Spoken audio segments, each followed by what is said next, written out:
দুপুর 12টায় আল্লাহ তাআলারই একটি খাস নাম 7 বার আপনি পড়বেন।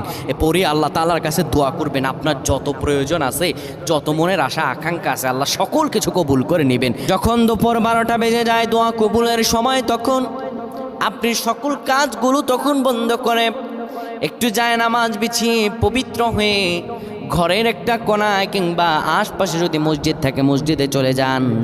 ক্যাবলামুখী হয়ে বসে পড়েন। ক্যাবলামুখী হয়ে বসে সুন্দরভাবে প্রথমে 10 বার দুরূদ শরীফ পড়েন, 3 বার সূরা ইখলাস পড়েন, 2 বার সূরাতুল ফালাক, 1 বার সূরা নাস পড়েন।